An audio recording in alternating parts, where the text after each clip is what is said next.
2026 সালে ফুটবলের মহাসংগ্রাম ফিফা বিশ্বকাপ। 2026-এর এই বিশ্বকাপের আয়োজক দেশ এবার একটি নয়, মোট 3টি দেশ আয়োজকের ভূমিকা পালন করবে। বিশ্বকাপের আয়োজক দেশ মার্কিন যুক্তরাষ্ট্র, মেক্সিকো, কানাডা। মার্কিন যুক্তরাষ্ট্র, মেক্সিকো এবং কানাডার মোট 16টি শহরে এই ম্যাচগুলি খেলা হবে। মার্কিন যুক্তরাষ্ট্রের Los Angeles, Miami, Atlanta, Seattle, Houston, Philadelphia, Kansas City, Boston, Dallas, San Francisco এবং নিউ ইয়র্ক। মেক্সিকোর গুয়াদালাজারা, মেক্সিকো সিটি এবং মন্টের। কানাডার টরন্টো এবং ভ্যাঙ্কুভার। এবারের সবচেয়ে বড় চমক, বিশ্বকাপে মোট 48টি দল অংশগ্রহণ করবে। এর আগে বিশ্বকাপে মূলত 32টি দল অংশগ্রহণ করেছে। এবারে 48টি দল বিশ্বকাপের মূল পর্বে অংশ নেবে। 5ই নভেম্বর পর্যন্ত মোট 28টি দেশ বিশ্বকাপের মূল পর্বে চলে গিয়েছে।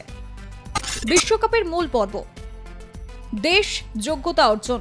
কানাডা আয়োজক দেশ, মেক্সিকো আয়োজক দেশ, মার্কিন যুক্তরাষ্ট্র আয়োজক দেশ, Japan 20 March 2025, New Zealand 24 March 2025, Iran 25 March 2025, Argentina 25 March 2025, Uzbekistan 5ই জুন 2025, দক্ষিণ কোরিয়া 5ই জুন 2025, জর্ডন 5ই June 2025, Australia 10 June 2025, Brazil 10 June 2025, Ecuador 10 June 2025, Uruguay 4 September 2025, Colombia 4 September 2025, Paraguay 4 September 2025, Morocco 5 September 2025, Tunisia 8 September 2025, মিশর 8 অক্টোবর 2025, আলজেরিয়া 9 অক্টোবর 2025,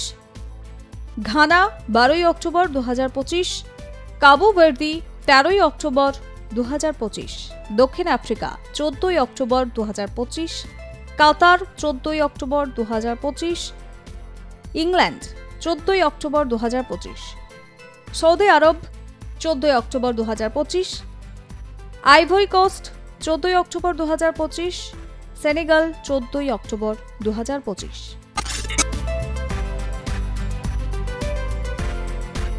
এশিয়া থেকে 8টি দেশ মূল পর্বে যাবে। আফ্রিকা থেকে 9টি দেশ, উত্তর আমেরিকা থেকে 6টি দেশ, ইউরোপ থেকে 16টি দেশ, দক্ষিণ আমেরিকা থেকে 6টি দেশ, ক্রোয়েশিয়া থেকে 1টি দেশ মূল পর্বে যাবে এবং প্লে অফের মাধ্যমে 2টি দেশ নির্বাচিত হবে। এই 48টি দেশকে নিয়ে 2026-এর বিশ্বকাপ আয়োজিত হবে। এখনো পর্যন্ত 28টি দেশ যোগ্যতা অর্জন করেছে। এখন বাকি 20টি দেশের যোগ্যতা অর্জনের লড়াই চলছে। মোট 12টি গ্রুপ এবারের বিশ্বকাপে। প্রতিটি গ্রুপে 4টি করে টিম অংশগ্রহণ করবে। প্রতিটি গ্রুপের মধ্যে সব টিমের সঙ্গেই সব টিমের একটি করে ম্যাচ হবে। এরপর প্রতিটি গ্রুপের থেকে 2টি করে টিম পৌঁছে যাবে পরবর্তী পর্যায়ে, অর্থাৎ 24টি টিম। কিন্তু পরবর্তী পর্যায়ে যাবে মোট 32টি টিম। এখন প্রশ্ন হলো, বাকি 8 টিম কিভাবে নির্বাচিত হবে? 12টি গ্রুপের মধ্যে থেকে তৃতীয় স্থানাধিকারী 8টি টিমকে নির্বাচিত করা হবে। স্কোর করা পয়েন্ট এবং গোলের উপর ভিত্তি করেই এই টিমগুলি পৌঁছে যাবে প্রথম 32-এ। এখানেই শেষ হয়ে যাচ্ছে গ্রুপ পর্যায়ের ম্যাচগুলি। এরপর থেকেই শুরু নকআউট পর্বের খেলা। 32টি টিম থেকে প্রথমে 16টি টিম এবং পরে সেই 16টি টিম থেকে 8টি টিম পৌঁছে যাবে কোয়ার্টার ফাইনালে।